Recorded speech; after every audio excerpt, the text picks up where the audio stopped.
Welcome, everyone. On behalf of the Southern Alliance for Clean Energy, I'd like to thank you for joining today's webinar, digging into the benefits of achieving 80% clean electricity by 2030. My name is Chris Carnevale, and I'm the Coastal Climate and Energy Manager for the Southern Alliance for Clean Energy. Next slide, please. For those of you not familiar with the Southern Alliance for Clean Energy, we're a regional membership organization that promotes responsible and equitable energy choices to ensure clean, safe, and healthy communities throughout the Southeast. We'd like to acknowledge our members on the call today and encourage those of you who are not members to please join us today. For ways in which you can become a member and get involved, please visit our website at cleanenergy.org. Now, I'd like to take a moment to review the basic functions of the Zoom platform on the bottom of your screen. To ensure sound quality, all attendee lines will be muted throughout the presentation. If you're having trouble hearing or seeing the slides, click the chat button and type in your problem so that we can help you troubleshoot. We'll have time at the end of the presentation to answer questions and to have discussion. To ask a question, click the Q&A button along the bottom of your screen, and we'll work to get to as many questions as we can. We will take clarifying questions along the way, so please feel free to put those in the Q&A box, and we will try to take as many clarifying questions as we can along the way. But for questions that will require a bit more discussion, we'll save those for the end. Lastly, we're recording the webinar and it will be posted on our YouTube channel. Next slide, please. Our topic for today is examining the benefits of 80% clean energy by 2030. Why talk about 80% by 2030? So to understand the context, it's helpful to back away and take a look at some of the scientific guidance on combating the climate crisis. The IPCC, that's the Intergovernmental Panel on Climate Change, issued a report in 2018 that found in order to avoid the worst impacts of the climate crisis and limit global warming to 1.5 degrees Celsius, the world must hit net zero greenhouse gas emissions by the middle of the century.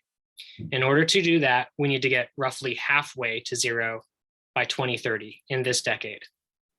Recent developments in clean energy technology and markets have dramatically lowered the cost of clean energy resources like solar and wind, while battery storage becomes more and more viable. Many energy experts now understand that it's feasible to deploy very high penetrations of clean energy on the grid while keeping the service highly reliable, affordable, and beneficial to public health, the economy, and the environment. These amazing cost declines and technological and market advances in clean energy have made the electricity sector a prime target for decarbonization, and it really has become some of the lowest hanging fruit as we cut climate pollution from our economy as a whole. So in order to get our entire economy to net zero emissions by 2050, one of the best ways we can get there is cleaning up our electricity supply. Electricity production from fossil fuels, mainly coal and gas, comprises about 1/4 of our greenhouse gas emissions nationally. So it's already a big target and a big opportunity for cleaning up. But then when you realize the trend of electrifying, or rather switching fuels from oil, coal, gas, gasoline, diesel, etc., when you look at electrifying transportation, buildings, and some industry, then you're looking at actually addressing 70 to 80% of our national emissions in combination with cleaning up our power grid. So between the dramatic cost declines of clean energy and the trend of electrification, it comes into focus that power grid decarbonization is a stepping stone to cleaning up the broader economy.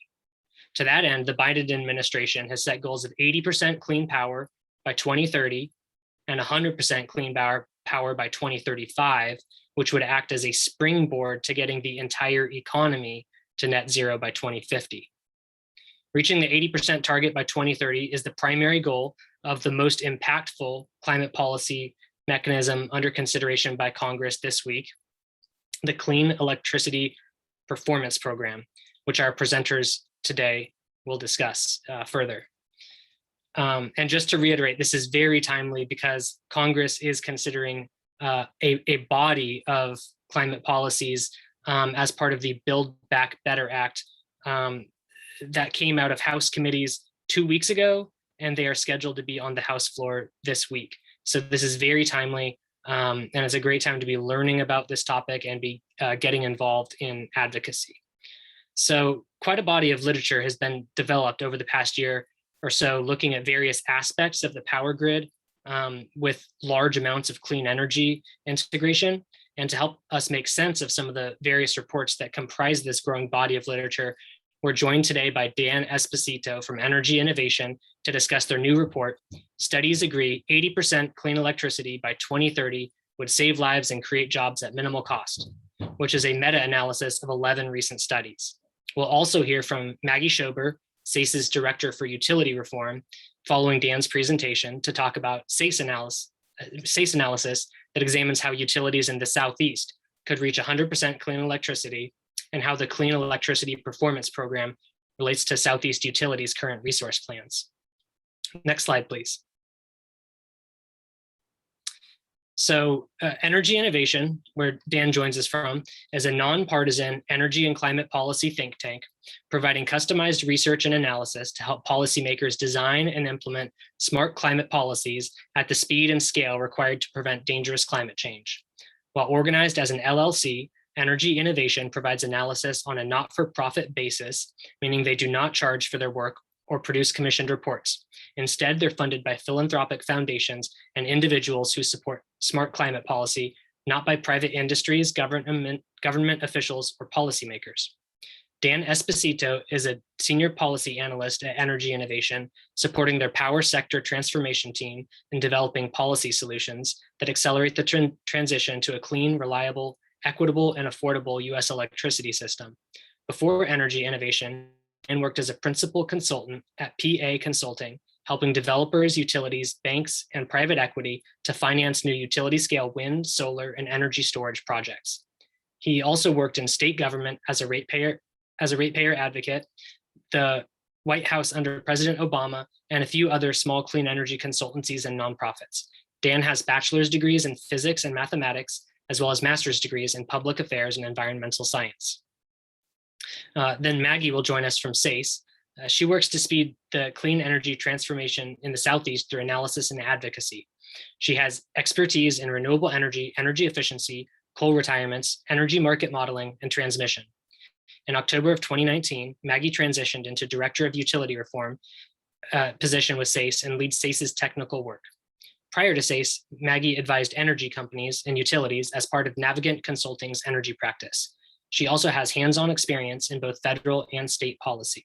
She holds a Master's of Energy and Environmental Policy from the University of Delaware and a BS in Physics and Environmental Studies from Allegheny College. So with that, I'll turn it over to Dan. Thanks, Chris. I am just going to share my screen here once whoever is hosting stops sharing their screen. I think it's preventing me from doing so while somebody else is sharing.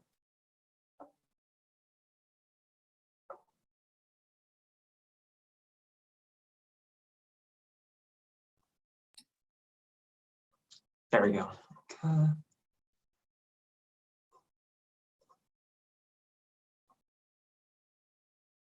And Chris, can you confirm that people can see these slides? Everything looks good. Thank you. Great, thanks.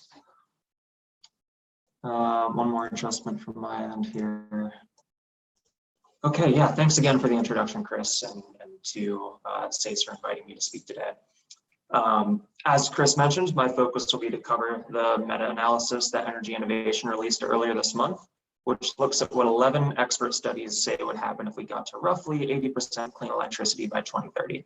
I'm also going to put this in the context of the Clean Electricity Performance Program, which is currently proposed in Congress's budget reconciliation bill and could actually put the US on a path to this clean energy future. So I'm going to get into more detail, but this graphic summarizes the highest level takeaways of the meta-analysis. And what we found is that these 11 studies basically agree that an 80% clean electricity system in 2030 would result in the following. So first, we'd see electricity prices that are roughly the same or even cheaper than today's prices. Second, this ambition would drive about 500,000 to a million net new jobs. That's net new jobs, so after accounting for losses in fossil fuel jobs. And it would spur up to trillions in net new investment. Third, if this 80% clean electricity by 2030 goal were reached while electrifying other sectors at high enough rates, we could reach President Biden's goal of cutting greenhouse gas emissions by 50 to 52% by 2030, and that's relative to 2005 levels. Fourth, we could avoid hundreds of thousands of premature deaths through the end of the century in the US alone, and that's owing only to reductions in harmful air pollution, so not accounting for deaths caused by climate change and greenhouse gases. Fifth, we found that solar, wind, and battery storage would provide nearly all new power generation capacity this decade, even though clean energy is typically defined to include a lot of other resource types. And finally, the power grid would still be dependable even when incorporating high shares of variable renewable energy. Now, the main reason this meta-analysis matters is that it's not just one organization or one set of assumptions or one modeling software that's reaching these conclusions. We found 11 separate studies across a range of groups and assumptions and models that all basically arrived at the same conclusion. And that is that 80% clean by 2030 would deliver huge benefits at little to no cost and without compromising the grid. So for why this matters, Congress is right in the throes of trying to pass a bill through budget reconciliation, which is a process that's available once a year that allows a bill to bypass the filibuster, or in other words, pass with just 50 votes in the Senate. The condition is that everything in the bill primarily raises revenue or spends money rather than do things like set new mandates. In this bill is the Clean Electricity Performance Program, or what we might call the CEPP. And the CEPP would reward suppliers of electricity with annual grants if they're able to grow their amount of clean electricity by 4 percentage points each year from 2023 to 2030. And these grants would need to flow through to electric customers by lowering bills or to communities by helping them transition from fossil fuels to clean energy, but they can't go to shareholders. And the program would also penalize electricity suppliers if they fall short of these annual growth rates. So these penalties would be borne by shareholders rather than be passed through to electric customers. And altogether, the CEPP is meant to get the US to about 80% clean electricity by 2030 on average across the US, given that every electric supplier is going to start from where they are today. It's not a mandate, instead using these financial carrots and sticks to motivate action. And the actual amount of clean electricity achieved is going to depend on each supplier's willingness and ability to meet or exceed these goals while avoiding penalties. So at this point, I'm not going to go into much more detail, but votes related to this stuff could happen before the end of this week. And certainly there are going to be some things that change over the coming days and weeks until the final bill language is finalized and either passes or fails. But this meta-analysis is meant to help Congress understand what all the experts have forecasted would occur should we actually spur this clean energy transition. And while none of these studies model a CEPP, given how new this legislative text is, it's only a few weeks old and it's already changed a couple of times. Most of these studies do analyze a clean electricity standard, or CES. And the CEPP is really just a budget-based version of this. So these studies still help us understand what would unfold if Congress passed the CEPP. Dan, let me pause real quick and say your audio is a little bit patchy. It might be best if you turn off video. Thank Okay. you. Yeah, and if it's still patchy, I can switching to the other Wi-Fi. Okay. Thanks for the heads up.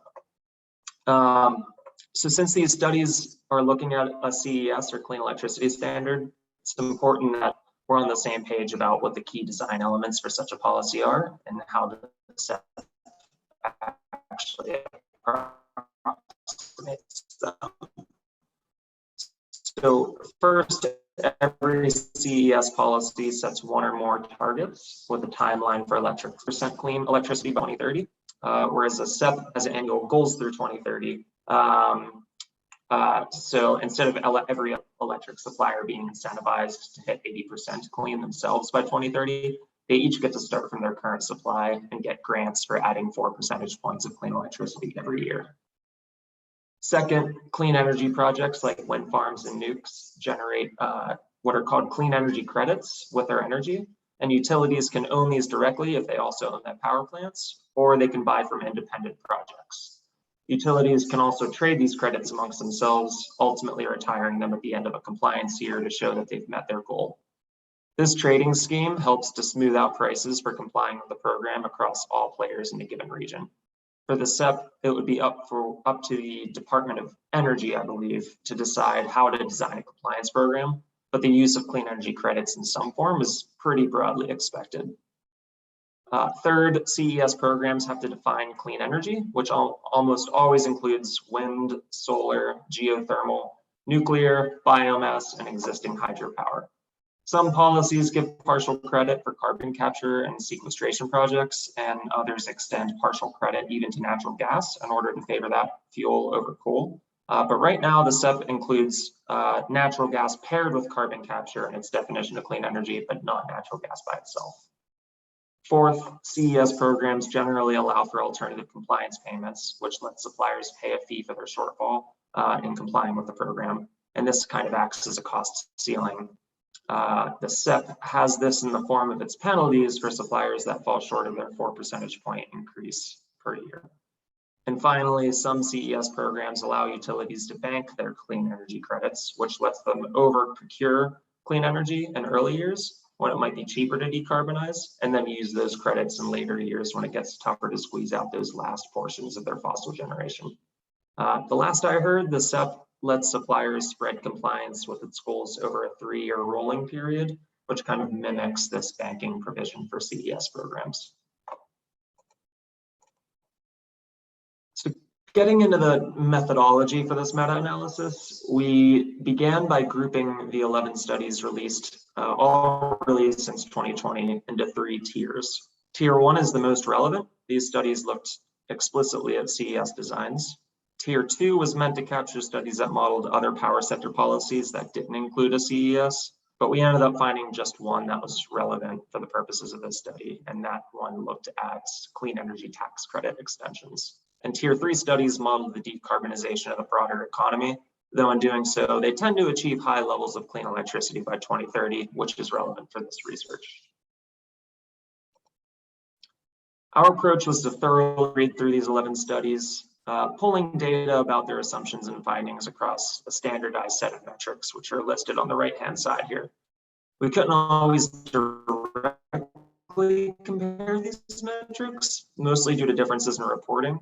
For example, on affordability, some studies would look at wholesale electricity costs, while others would look at customer bill impacts. That said, we found that they still highlighted the same general themes. The main elements that are key to this study are all listed in a public Google Sheets, which I'm happy to share, and it's part of the report itself. And that details all these findings for anybody who wants to dig in further. And again, these key findings are affordability, jobs and investments, climate, public health, feasibility, and reliability. Not going to go line by line here, but the tables on this in the next slide are just meant to capture some of the similarities and differences in the study's assumptions, just to give a kind of sense of things.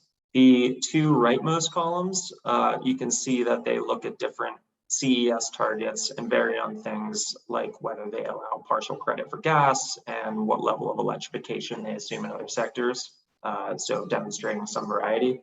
But in that second column from the left, they all achieve roughly 70 to 80% clean electricity by 2030. And that year's results is really where we want to focus our attention on the 6 metrics. This table is for the Tier 2 and 3 studies, so it's a little bit more complicated, but really the main takeaway here is that they also achieve roughly 70 to 85% clean electricity by 2030. So several of these studies are net zero scenarios that go out all the way to 2050. So happy to come back to these 2 tables, but I really just wanted to show that they vary quite a bit while still landing on the same level of 2030 clean electricity. The next 6 slides are going to cover each one of these 6 key metrics. And first up, we have affordability. So the studies show that the rapidly falling costs for wind, solar, and energy storage technologies over the last decade have made transitioning to 80% clean electricity by 2030 clearly affordable. One group of studies found that high levels of clean electricity resulted in 2030 wholesale electricity costs that are 4% lower to 3% higher than today's prices. That means plus or minus 1% of customer electricity bills. Another group of studies looking explicitly at retail electricity bills found that they would rise by less than 4% relative to today's prices.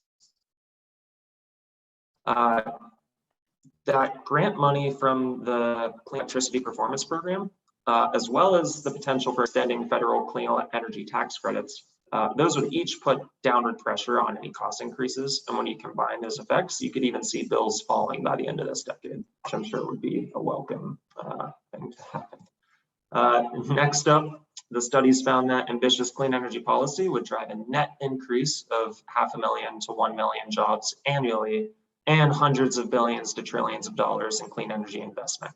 These jobs and investment numbers account for losses in the fossil fuel sector. So it really highlights how impressive they are by magnitude.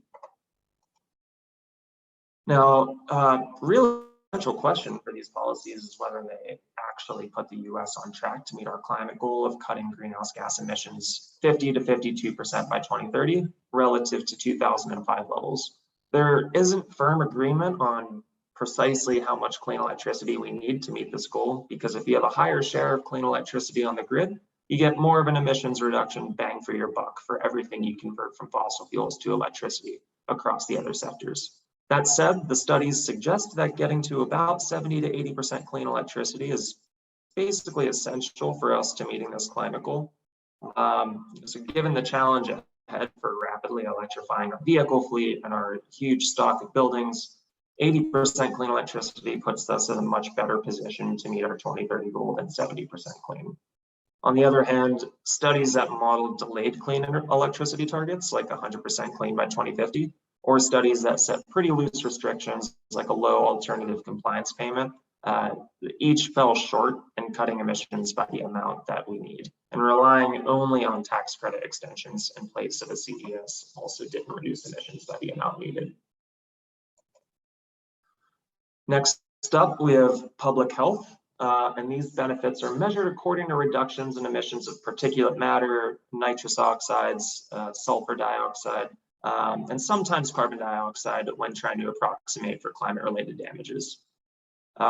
So these studies find that strong clean energy policy would avoid 14,500 to 50,000 premature deaths through 2030 or 2035, and 85,000 to 317,000 premature deaths through 2050. And these avoided deaths numbers do not account for climate change related deaths, such as from more frequent and intense storms, floods, and heat waves. The feasibility metric is meant to capture how fast we need to deploy different technologies to meet a given clean electricity target. All of these studies find that the least cost way to get to a highly clean grid is through building almost exclusively new wind, solar, and battery storage, even though these models were allowed to build other sources of clean energy, and in some cases, even carbon capture and natural gas plants. As far as how fast, the studies found that reaching 80 to 90% clean electricity by the 2030 to 2035 timeframe would require building 50 to 100 gigawatts per year of new wind and solar, as well as 23 gigawatts of new battery storage. To put that in context, the 50 to 100 gigawatt number represents about 2 to 3 times the 31 gigawatts of wind and solar we built in 2020. And again, these are annual numbers, so we need to spur our growth rate by about 2 to 3 times. And these are average build rates too, so we would need to jump to 3 times our 2020 record by next, rising deployment rates over the decade. And while these are tough rates to meet, they are feasible with the right policy support. Renewable energy developers today have submitted plans to build about 700 gigawatts of solar and wind and 200 gigawatts of energy storage, but they need some help getting these across the finish line. And even so, developers seem to break records year after year, especially as technology costs continue to fall. So the rates are ambitious for sure, but experts agree that we can get there with the right policy support. Finally, reliability. The studies found that the grid would be dependable with a lot of clean energy. For any technical folks in the crowd, the studies used Plexos, Rio, or EAST to test reliability, so this outcome doesn't owe to just one model. Admittedly, there is still some room in these studies to test reliability more rigorously. It's a notoriously complicated thing to model, but other studies are taking care of that concern. For example, there's a recent study by the National Renewable Energy Lab, which is a technical leader in this space, and they showed that an electricity system with 60% wind and solar would be reliable.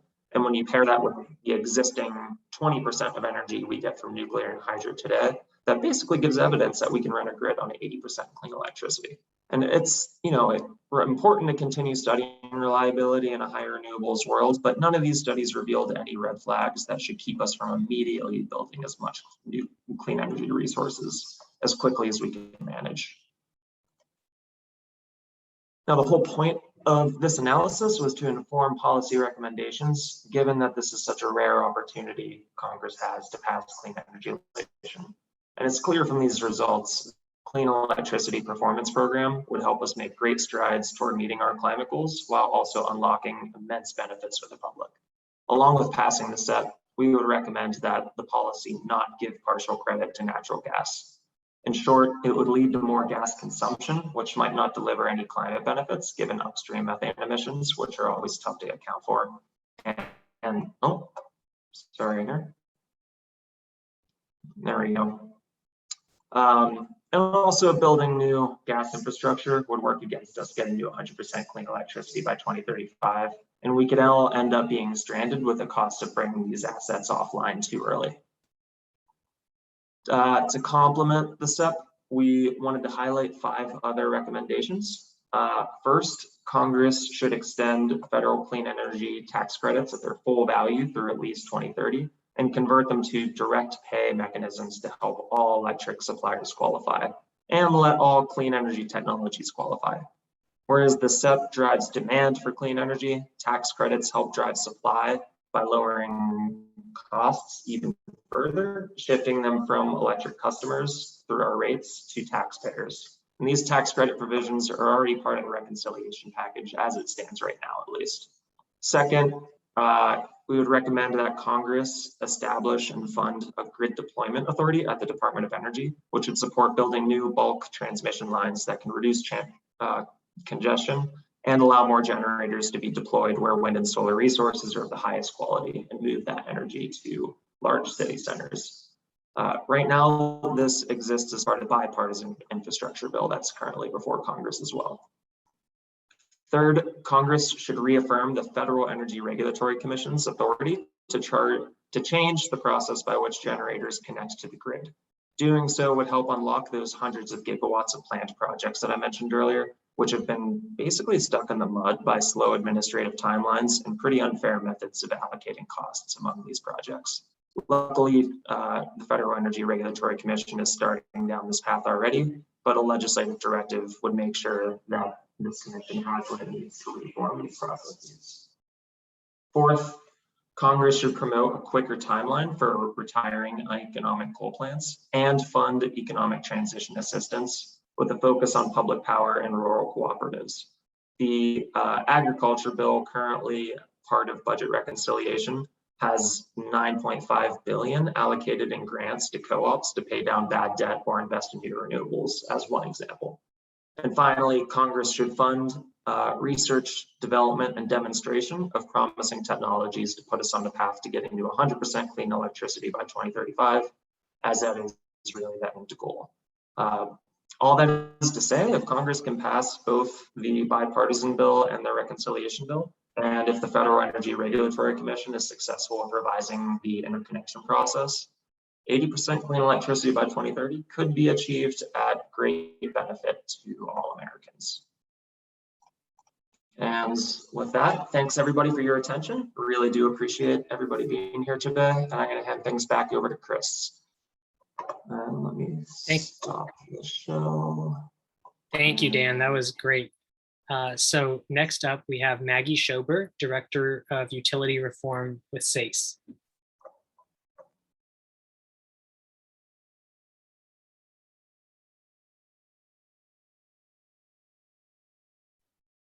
All right.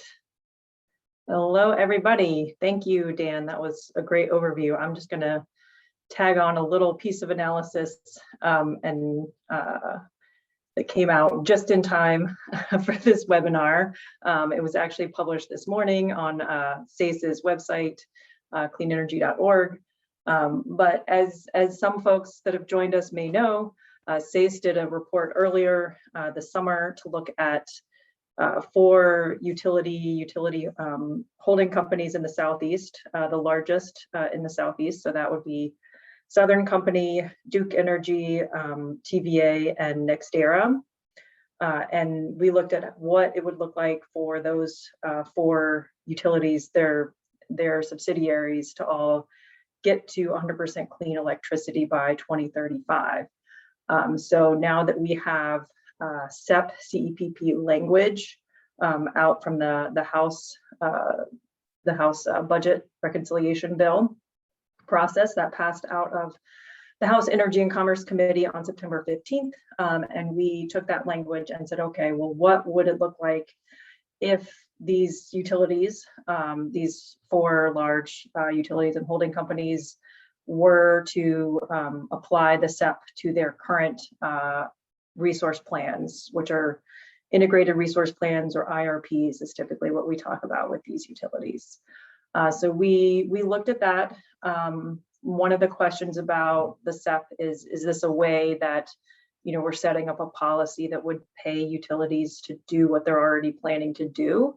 And it's pretty clear from this analysis that that is not the case.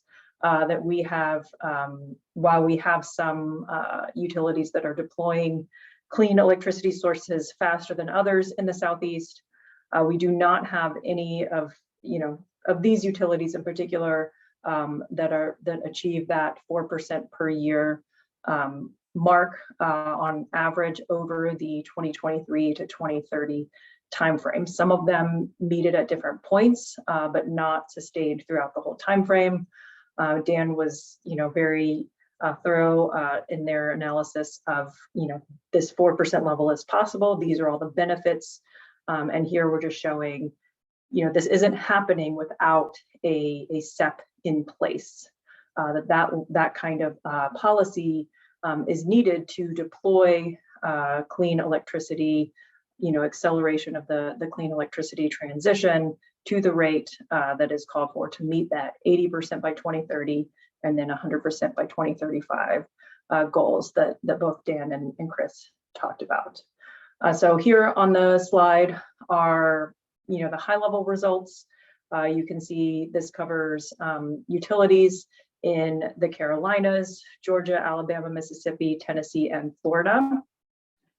And the starting points are different for different utilities, ranging from, well under 10% clean as a baseline to around 60% clean as a baseline. And then, similarly, we had a pretty wide range in the average increases per year over that 2023 to 2030 timeframe, anywhere from just 0.2, 0.3%, so barely barely any increases at all, to Florida Power and Light saw an increase average of 1.6% throughout that timeframe.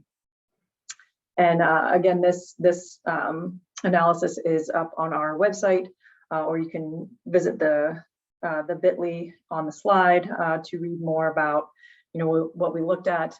I will note this is looking at IRPs, and the idea is that a CEPP, if it is out of the House and Senate and signed into law, would then be a key reason for utilities to update these plans and increase that or accelerate that deployment of clean electricity sources so that they can hit that 4% target and then receive the grant funding from the DOE for doing so.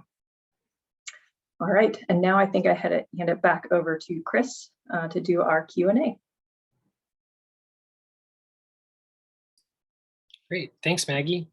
So just a reminder to folks, please, if you have any questions, put them in the Q&A box at the bottom of the screen. So we're going to work to get through as many questions as we can before the top of the hour. So just to start, we had several questions about the role of nuclear and also carbon capture and sequestration, how they would be accounted for in the in a clean electricity standard, or more specifically, probably we should talk about how they would be accounted for in the Clean Electricity Performance Program that is now under consideration by Congress. And actually, sorry, let me pause. And also, before we get into that, let me just point out on the screen here, here's contact information for Dan, Maggie, and myself.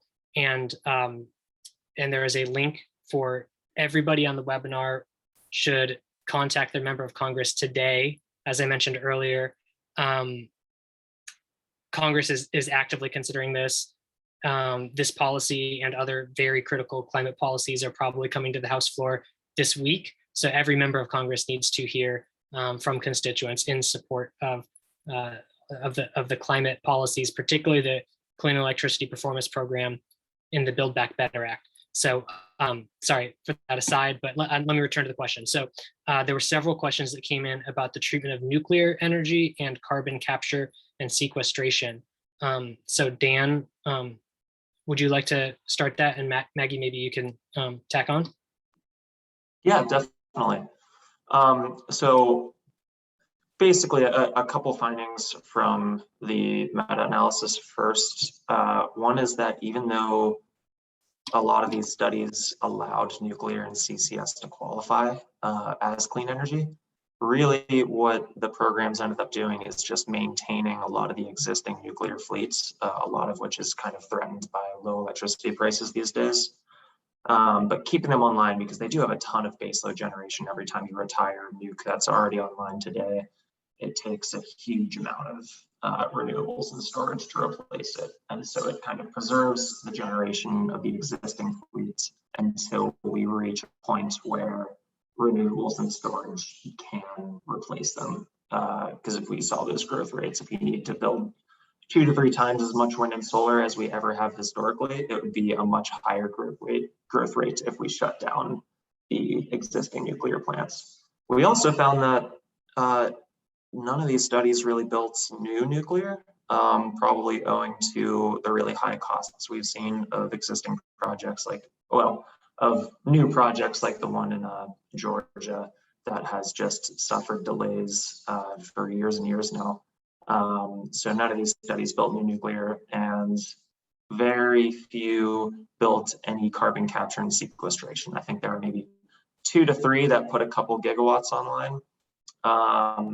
But by and large, new wind, solar, and storage still represented about 98 to 99% of new power generation capacities, which is massive. So I think those points are important to consider, that even if these technologies qualify, the economics are stacked against new plants of these technology types. Which is not to ignore the concerns that folks have, valid concerns about, upstream methane emissions if you build new CCS plants or spent fuel on nuclear plants, et cetera. But the definition of clean energy is sometimes a little political as well. And those calculations are going to come into play on whether we can pass a clean electricity performance program this week. So I'll see if Maggie has any follow up there.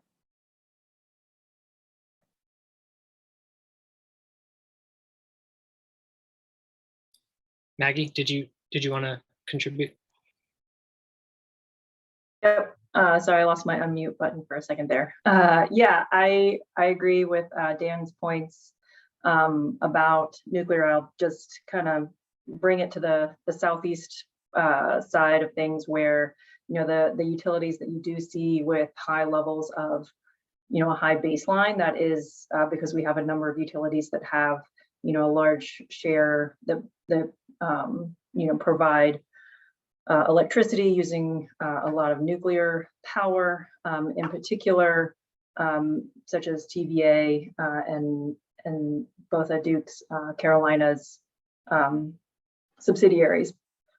We also, looked at Georgia Power, which is the example that Dan mentioned of, that there is a project still in the works that has been very much over budget and over schedule by years and years.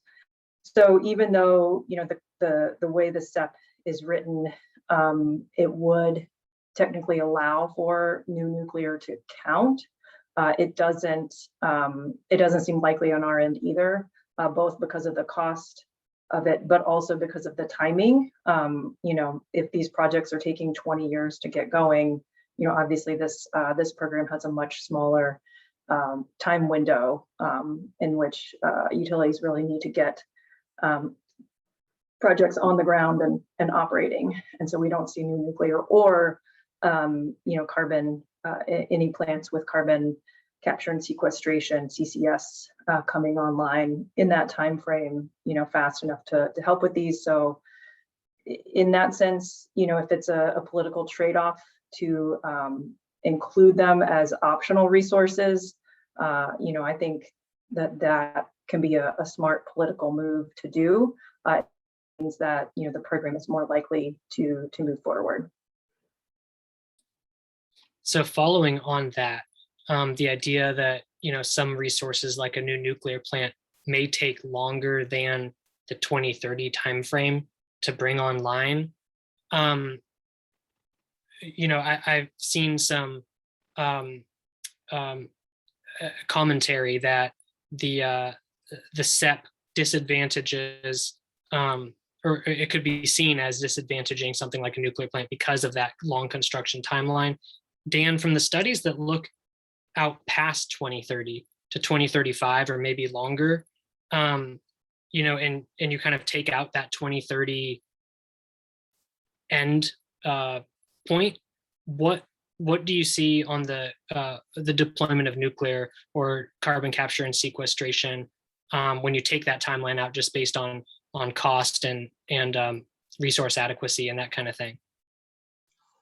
Yeah, so none of these studies, to my recollection, I'm going to hedge a little bit, but I don't recall seeing any nuclear builds, and even in those longer timeframes. And I think that just has to do with, ultimately these are computer models that have inputs, assumptions around cost, technology declines, and so forth.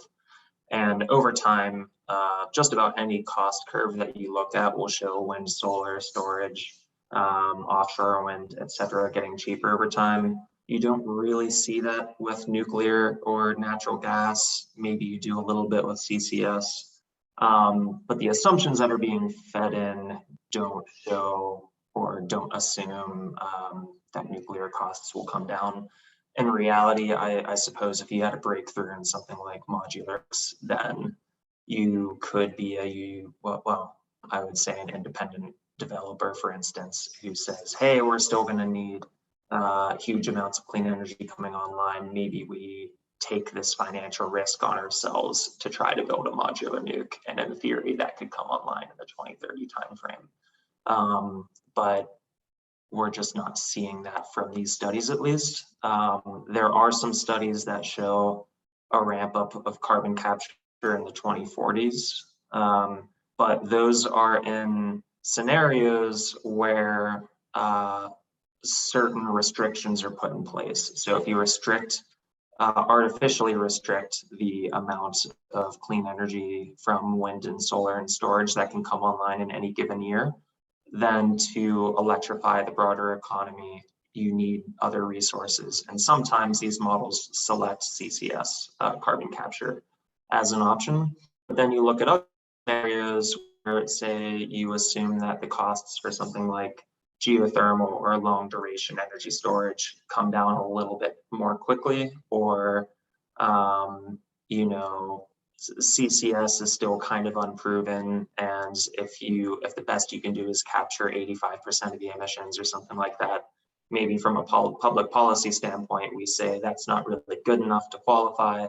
There's all sorts of things that can play out in the next 20 to 30 years that could favor or disadvantage technologies like CCS.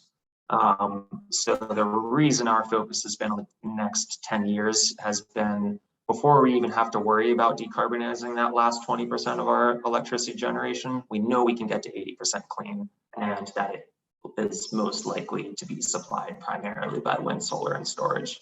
And so that's kind of been our focus. And while we get there, we can do the research and development on other technologies that ideally meet the cleanest requirements that we can set forth, and then we can be ready to deploy those in the 2030s. I think that's really remarkable, that it's really the economics that are driving all of that solar, wind, and battery deployment rather than the timeline, just the cheap solar and wind. A question just came in about another question about how gas relates to the CEPP. Will gas generators become stranded in the transition to 80% clean electricity in 2030? Maybe Dan first and then Maggie. Yeah, gas generators, not necessarily, at least as a class. What we're seeing is the amount of generation from the current fleet of gas generators would drop pretty substantially to supplying that remaining 20% of electricity that's not clean by 2030. But the amount of plants, the capacity that can generate that power, probably won't change a whole lot from today. Maybe 10 to 20% would retire for good, and the others would go from running 50 to 80% of the time to anywhere from 1% to 10% of the time. And that's to kind of balance those hours where we don't have sufficient wind, solar, and storage online in that 80% clean system. We do see that almost all, depending on like the other political forces at play, anywhere from all of our coal fleets coming offline to all but a small percentage remaining.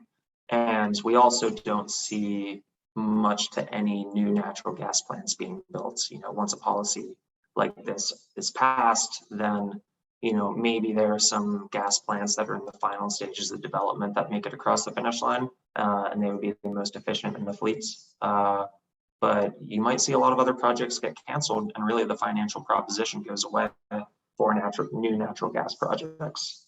So I think that covers it, but let me know if I missed anything. Maggie, do you want to add anything?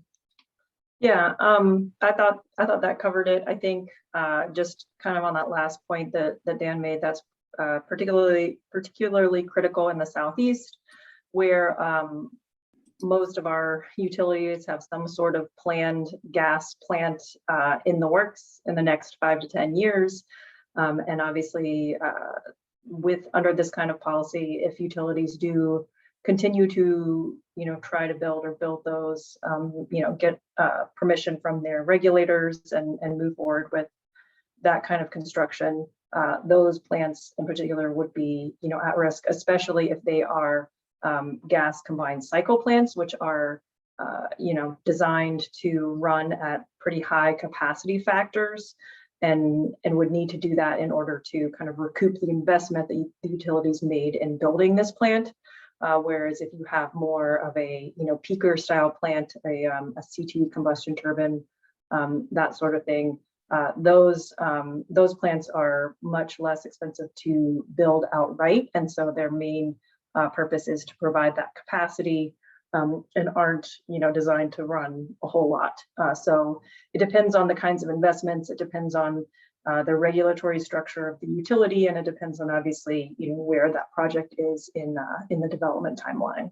But we would hope that utilities would take this policy seriously and not move forward with those new gas plants, because that could be if they did, it could be a real burden on ratepayers in their service territories.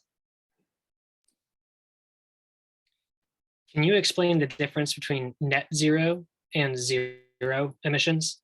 Is net zero good enough? Maggie, maybe do you want to take that? Sure. So yeah, we hear net zero and zero kind of bounced around a lot. We especially hear net zero when we hear about utilities or companies in general that have made pledges to go net zero by a certain date. A lot of folks set that date as 2050, so that's obviously pretty far off.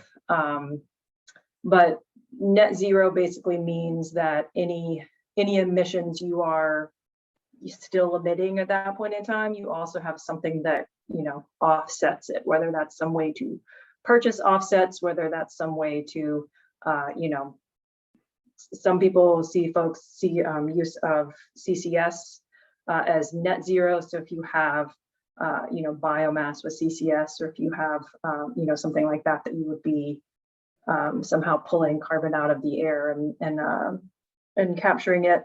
And so it gets a little tricky as to whether it's zero or net zero. They are not the same thing. And I think that it's trickier to think of, you know, net zero versus zero when you get to that 100% point in particular. Because if you're trying to remove all carbon emissions from the sector and really get to zero carbon emissions, you know, at some point you need to get to actual zero. You can't keep offsetting.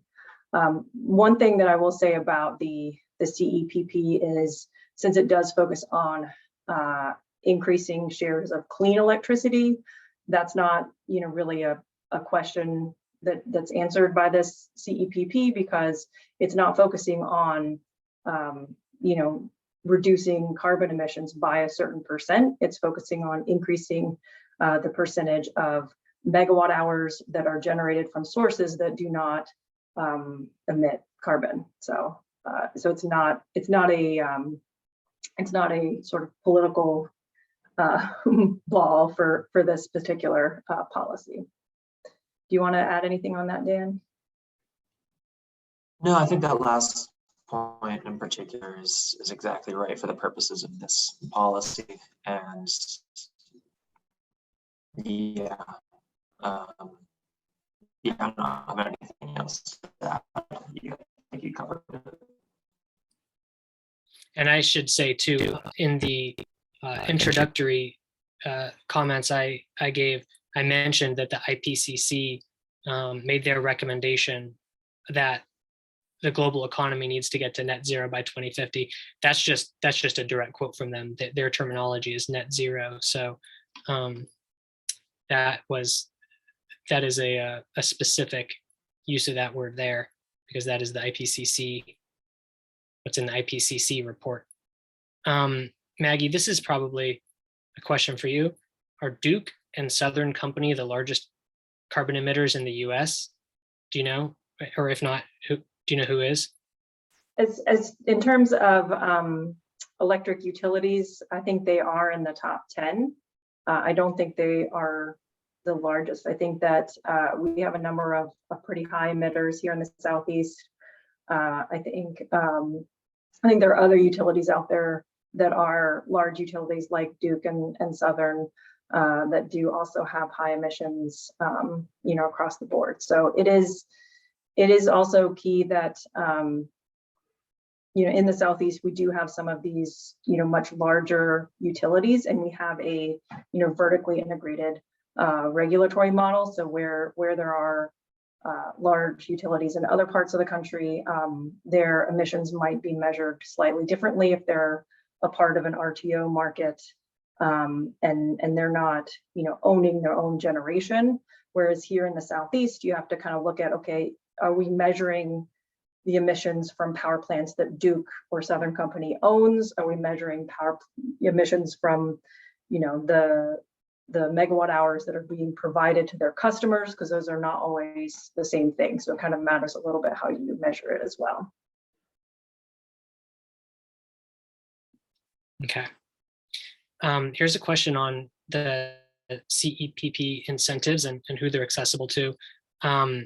Can the CEPP incentives be used by congregate communities or multi-residential areas to produce electricity rather than going through the utilities? Dan, would you like to cover that? Sure. Honestly, I am not too familiar once he gets into the edges of who qualifies for what. Yeah. But I will say that the definition right now is around electric suppliers. That's what the program is targeted on. And, that seems to have a pretty wide window of qualification, but some of these finer points are being taken up in the markups that are happening in Congress right now. So things seem to be changing day by day.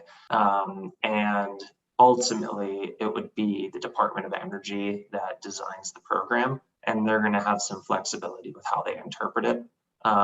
So I don't necessarily want to punt on the question, especially if Maggie knows the answer for certain, but I do know that some of this is a little bit of a gray area that will be fleshed out when the Department of Energy designs the program.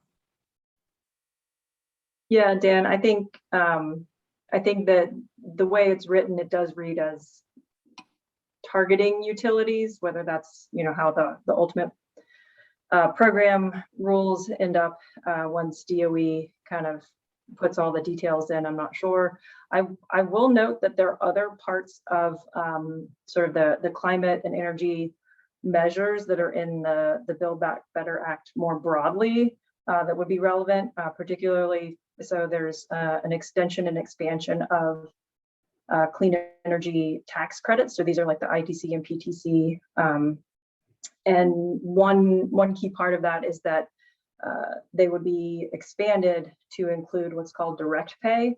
So entities that historically haven't been able to take advantage of these because they don't pay any taxes would now be able to do so. So that would include public power entities, municipal utilities, and such, but also other entities that don't have that tax base, schools, churches, hospitals, et cetera, nonprofits. So I think that really does expand kind of what's available. It wouldn't be the direct CEPP incentive, but there are incentives out there. And I'll also just point out too that when you're talking about who gets to benefit from the policies in CEPP specifically, even if the grants from the CEPP program couldn't go to say a multi-residential family housing community, the benefits of the grant are designated that they must go directly to ratepayers. So if a utility gets the grant for overperforming for deploying more than 4% clean energy in a year, then that grant money has to go to the direct benefit of ratepayers through clean energy deployment, energy efficiency measures, direct bill assistance, or worker retention. So even if the grants go directly to the utilities, they are explicitly mandated to directly benefit customers. Well, we're up on our hour now, so I'm sorry, we have a handful of questions we weren't able to answer. All of our contact information is on the screen now for Dan, Maggie, and myself. If you have an outstanding question, could you please email us and just ask us, and we'll be happy to help you. Again, I'd like to just make a plug for the urgency of contacting Congress this week.